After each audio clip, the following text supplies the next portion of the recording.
اے اللہ تنگ دستوں کی تنگ دستیوں کو دور کر دے۔ اے اللہ بڑی امیدوں کے ساتھ میں روزانہ تیری بارگاہ میں سب کے لیے ہاتھ اٹھا کر دعا کرتا ہوں۔ اے اللہ یہ میرے اٹھائے ہوئے ہاتھوں کی لاج رکھ لے۔ اے اللہ اس ویڈیو کو جو بھی جہاں سے بھی دیکھ رہا ہے، اے اللہ اس کے تمام صغیرہ کبیرہ گناہوں کو معاف کر دے۔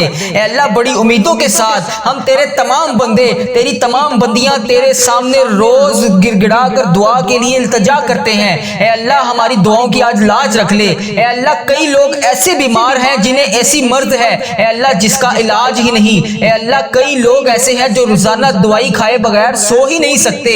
اے اللہ تیری جتنی بھی امت مسلمہ، میری بہن میری بیٹیاں بیمار ہیں، اے اللہ انہیں شفائے کلی نصیب فرما دے۔ اے اللہ اس ویڈیو میں جتنے بھی بیمار لوگ حاضر ہیں، اے اللہ ان کی اٹھائے ہوئے ہاتھوں کی لاج رکھ لے۔ اے اللہ انہیں ہر مرض سے شفائے کلی نصیب فرما دے۔ اے اللہ انہیں ہر بیماری سے نجات دلا دے۔ اے اللہ جتنے بھی لوگ یہاں پر دعا کے لیے ہاتھ اٹھا کر شامل ہیں، اے اللہ لوگ انڈیا، پاکستان، بنگلہ دیش، Nepal, Muscat, Oman, Japan, Italy, Iran, فلسطین، جہاں سے بھی امت مسلمہ اس وقت اس دعا میں شامل ہے، اے اللہ جہاں سے بھی ہاتھ اٹھا